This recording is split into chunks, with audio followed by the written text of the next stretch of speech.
Hi,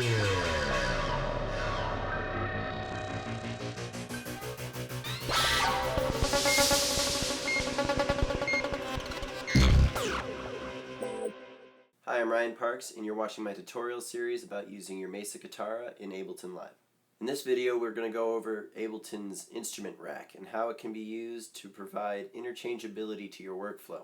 So once you've done all the work to MIDI map all the macros in the instrument rack, you're free to hot swap out any of Ableton's instruments or effects. Feel free to load up both my Kitara and Ableton preset included in the links down below. So I'm going to open up the basic Kitara instrument rack preset that I included with my last video. We're going to build an instrument together. So as you can see, I've assigned most of the Kitara's controls to a unique macro in the instrument rack. In my setup, I neglected to program the drag X control because I use it exclusively for pitch bending. Now we're going to set up a basic synth lead in Live.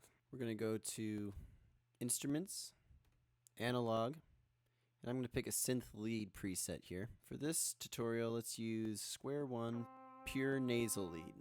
Let's just drag it down in our instrument rack, and we're going to make a couple changes in the synth here. So we're going to click on Oscillator 1, and we're going to move the octave up 1. Then we're going to go to this Volume tab, and we're going to change the voices from mono to, let's give it 8 so we can play all our strings at once. Then in our filter section, let's change it to a high pass. I'm picking 12 dB. And I'm going to move the frequency down. And as you're messing with it, you can touch your Kitara and see how you like the sound. In the amp section, I'm going to move the attack a little bit longer to give it a little build up. Alright, then we're going to set up our vibrato. I'm going to move it to 0 for now, but I'm going to push the rate up to 7 Hz. This will be useful later on when we program our macros. Alright, let's add some audio effects. Go to your audio effects section. Let's pull in EQ8.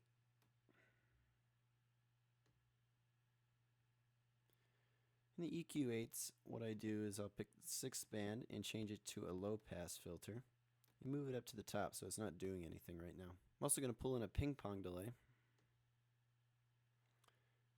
And I always move the feedback a little bit. Let's do 35%. We'll turn it off for now.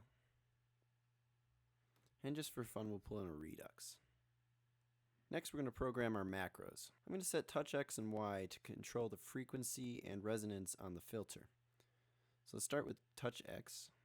First, select your parameter and hit the map button in your instrument rack. You can play with the max and min values up in the MIDI window.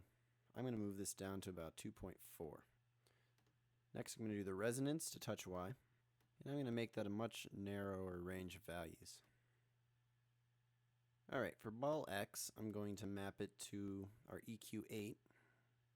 First click the 6th band and its frequency, and then the map button for ball X. And for this I like to set a minimum, otherwise you can't hear the low frequency.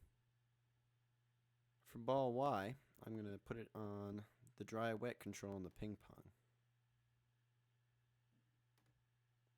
And I'm going to set the max to about 40%.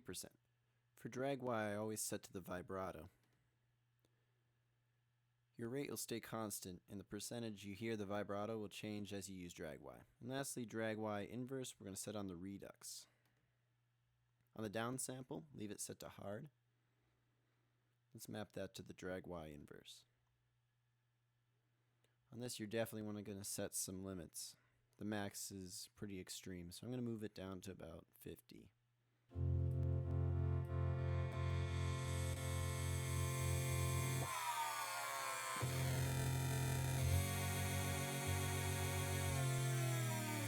So I hope this video has been helpful in getting some kind of template or structure in you guys' projects. Feel free to post any questions or setups you guys make and have fun.